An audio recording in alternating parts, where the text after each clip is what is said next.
حضرت میاں شیر محمد شرک پوری علیہ رحمہ فجر کی نماز کے بعد یہ ٹوٹیاں نہیں جس طرح ہوتی تو وہ چھوٹا سا برآمدہ تھا، تو برآمدے کے اوپر بیٹھ کے وظائف کرتے تھے اور پھر اشراق کی نماز تک وہاں بیٹھتے اور پھر تشریف لے جاتے۔ گرمی کی شدت تھی تو حضرت فرائض کی ادائیگی کے بعد وہاں چلے گئے، تو نمازیوں نے آپس سے مشورہ کیا کہ یار حضرت کو عرض کریں کہ بارش کے لیے دعا کی جائے۔ تو حضرت جا کے وہاں اپنے وظائف میں لگ گئے، تو انہوں نے کہا چلو ہم مسجد کے سین میں کھڑے ہو جاتے، حضرت توجہ کریں گے تو عرض کریں گے۔ تو جتنے نمازی تھے وہ سارے صحن میں کھڑے ہو گئے اور برآمدے کے اوپر میاں صاحب وظائف میں لگے۔ جب آپ کی نظر پڑتی نا لوگوں کی جانب، تو جتنے بھی نمازی تھے سارے ہاتھوں سے اشارے کر کے کہتے یعنی دعا کرو، زبان سے نہ بولتے، ہاتھوں کو ایسے ہلاتے اور یہ کہتے کہ ادھر آسمان کی طرف اشارہ کر کے کہتے دعا کرو۔ میاں صاحب پھر وظائف میں لگ جاتے۔ پھر جب میاں صاحب کی آنکھ اٹھتی نا تو یہ سارے ہاتھ اٹھاتے اور آسمان کی طرف ہاتھ اٹھا کہتے، میاں صاحب پھر وظائف میں لگ جاتے۔ جب 2-3 مرتبہ ایسا ہوا نا تو میاں صاحب کی ہنسی نکل گئی اور ایسے آسمان کی طرف دیکھ کے کہا چل ہن پا دے۔ کہتے ہیں بس یہ بات کہنے کی دیر تھی کہ چھم چھم می برسنے لگا۔ تو جب کوئی حضور کا ہو جاتا ہے تو رب اس کو اپنا محبوب بنا لیتا ہے۔ تو حضور کی محبت خدا کی محبوبیت کا ذریعہ ہے، اس لیے ہمیں حضور کا پیار اپنی روحوں میں موجزن کرنا ہے، حضور کی محبت اپنی روحوں میں اتارنی ہے، اور محبت اپنے تمام تر تقاضوں کے ساتھ جب روح پذیر ہوگی تو پھر ہمارا انداز زندگی بھی سنور جائے گا، ہماری آخرت بھی سنور جائے گی۔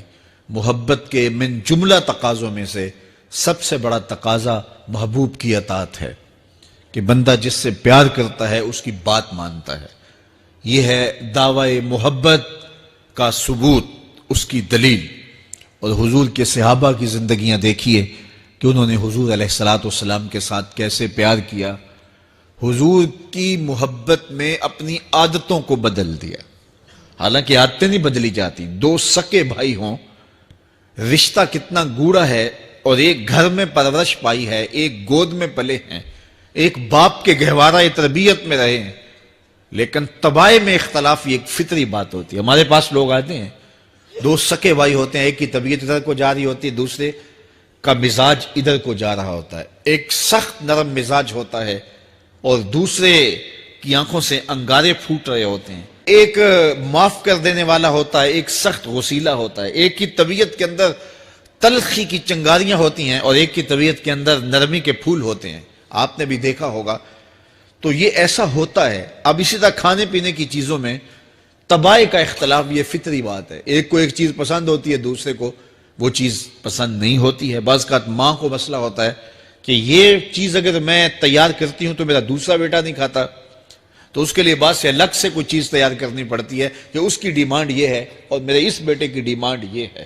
مائیں مزاج سمجھتی ہیں، ایک آغوش میں پرورش پانے کے باوجود خون ایک ہے، گہوارہ تربیت ایک ہے، دودھ ایک ہے، لیکن طبیعتوں کے اندر اختلاف پایا جا رہا ہے۔ لیکن صحابہ کی زندگیاں دیکھیے، انہوں نے اپنی طبیعتیں بھی حضور کی طبیعت کے سانچے میں ڈھال دی۔ حضرت انس بن مالک کو کسی نے دیکھا کہ وہ شوربے سے کدو کے ٹکڑے نکال نکال کے کھا رہے ہیں، تو کہا یہ کیا کر رہے ہو؟ کہا میں نے ایک دن حضور کو یوں کرتے ہوئے دیکھا تھا۔ تو طبائع کا اختلاف یہ ایک فطری اختلاف ہوتا ہے، لیکن صحابہ نے اس کو بھی چھوڑا اور حضور کی محبت کے سانچے میں ڈال دیا۔ پھر اس چیز کا انتظار نہیں کیا کہ حضور کا فرمان کیا ہے، حضور کی چاہت پہ اپنے مزاج کو بدلا۔ اللہ اکبر۔ حضور علیہ السلام مدینہ المنورہ کی گلی سے گزر رہے تھے، ایک گنبد نما مکان بن رہا تھا، اور ایسے مکان حضور کو پسند نہیں تھے۔ تو آقا کریم علیہ السلام نے پوچھا یہ مکان کس کا ہے؟ کہا فلاں انصاری کا ہے۔ حضور گزر گئے، چہرے پہ تھوڑے سے ناگواری آثار حویدہ ہوئے۔ کسی نے اس صحابی کو بتا دیا کہ حضور گزرے تھے، تیرے مکان کو دیکھا، شاید پسند نہیں آیا۔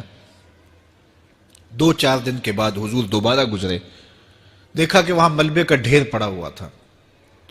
فرمایا اس صحابی کو بلاؤ، بلایا گیا، کہا میں پرسوں ترسوں گزرا تھا، تیرا مکان دیکھا تھا، یہ کیا ہوا؟ عرض کی میں نے گرا دیا ہے۔ فرمایا کیوں؟ عرض کی سنا تھا آپ کو پسند نہیں، سنا تھا آپ کو پسند نہیں۔ میں اور آپ دیکھیں ہمارا کیا کیا حضور کو پسند نہیں، سر سے لے کر پاؤں تک، نجی زندگی سے لے کے سیاسی زندگی تک، اپنے امور ذات سے لے کر کے اپنی معاشرتی زندگی تک، ہمارا کیا کیا حضور کو پسند نہیں، اور ہر وہ چیز بدل دیں جو حضور کو پسند نہیں۔ محمد دی زیارت محمد دے رنگ وچ، اے ٹھگ بازیاں جانے پیارا محمد صلی اللہ علیہ وسلم۔ میرے شیخ کامل کا ایک شعر ہے، اور وہ شعر اتنا وزنی ہے کہ اگر میرے پاس جواہر لال موتی ہوں اور میں ایک پلڑے میں ڈال دوں اور ایک پلڑے میں یہ شعر رکھ دوں تو یہ شعر پھر بھی بھاری ہوگا۔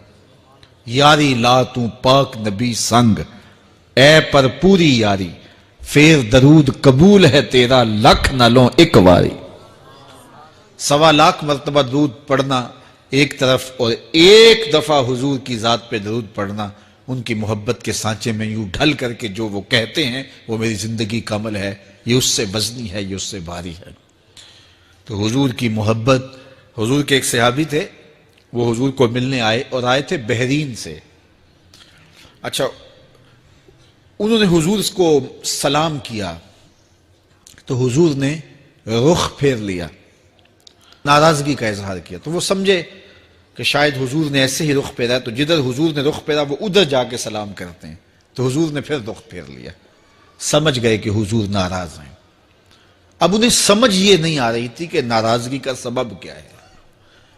وہ اصحاب رسول سے پوچھنے لگے کہ حضور مجھ سے ناراض لگتے ہیں، آپ میں سے کوئی بتا سکتا ہے کہ حضور کیوں ناراض ہیں؟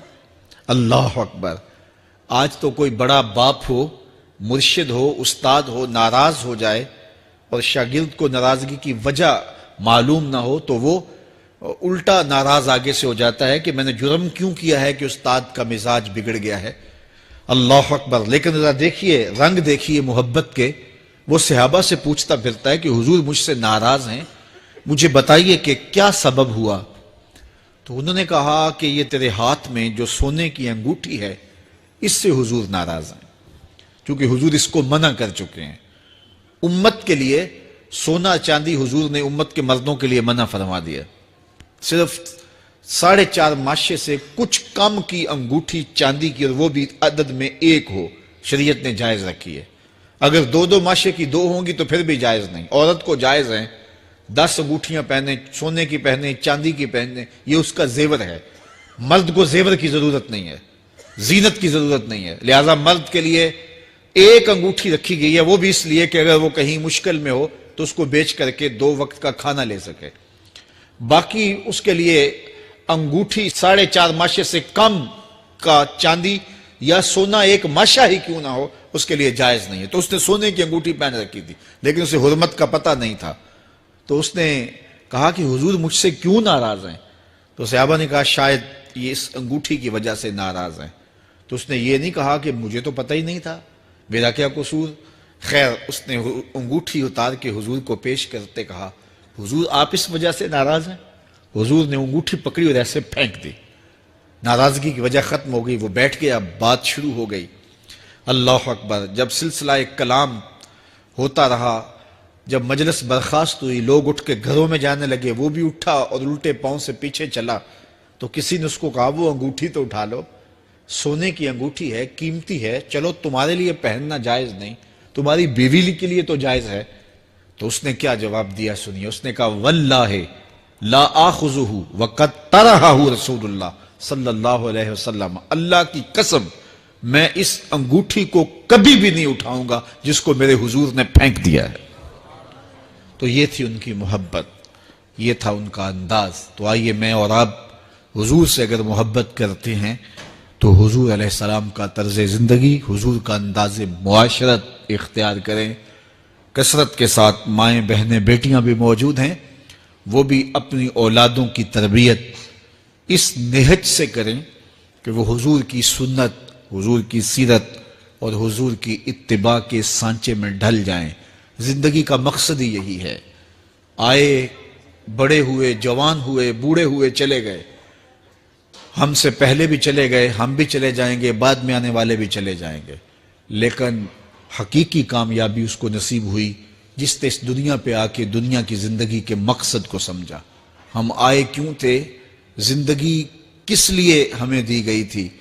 اکبر الہ آبادی نے کیا ستھری تنقید کی تھی، کیا بتائیں احباب کیا کارنمایاں کر گئے، بی اے کیا، نوکر ہوئے، پینشن ملی اور مر گئے۔ یہ کوئی کام نہیں ہے، ہماری زندگی کا کوئی مقصد ہے جس لیے ہم انسان ہیں، اشرف المخلوقات ہیں۔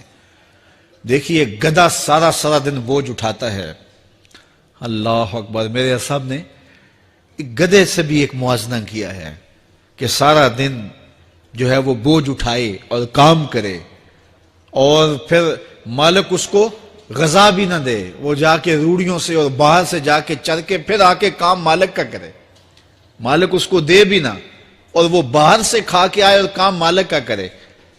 تو اگر بندہ ہو کے، انسان ہو کے اگر نہ کرے تو میرے حضور نے ایک لمبی ربائی ہے، اس میں آخر میں لکھتے ہیں تو چنگا یعقوب یا کھوتا تینوں شرم نہ آوے، کہ اگر وہ ایک گدھا بھی کام کرے، اپنی پیٹھ پہ بوجھ لا دے، اور تو اپنے مالک کے لیے کچھ نہ کرے، اور ساری نعمتیں مالک نے تجھے دی ہیں اور عزتیں اور آبرویں تیرے نام کی ہیں، اور تو اس کا حق ہی ادا نہ کرے، تو پھر کس طرح تیرے سے، تو پھر اولئک کل انعام بل ہم اضل، فرمایا تو چوپایا ہے بلکہ چوپایوں سے بھی بدتر ہے۔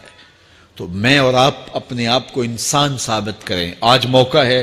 سے ثابت نے اجے حواس تیرے، سے ثابت نے اجے حواس تیرے، کر لے نیکیاں رج کے تو، اڑیا رب رسول کیوں پل بیٹھوں، آ رب رسول ول پج کے تو، آئی موت ایتھے رہسن کم تیرے، آئی موت ایتھے رہسن کم تیرے، نیکیاں کر لے بھج کے تو، کی آکھ سن لوگ یعقوب تینوں، جب ٹر پیوں سر منہ کج کے تو۔ وہ وقت آئے گا جب تنیاں باندھ دی جائیں گی، جب دونوں جانب سے کفن باندھ دیا جائے گا، پھر پردہ ہٹا کے دیکھا جائے گا، پھر بند کر دیا جائے گا۔ وہ لمحے کتنے دردناک ہوں گے، وہ گھڑیاں کتنی دردناک ہوں گی۔ آج مجھے اور آپ کو اللہ نے موقع دیا ہے، تو آج حضور کی سیرت کو اپنانے کا، اپنی روحوں میں اتارنے کا عزم کر کے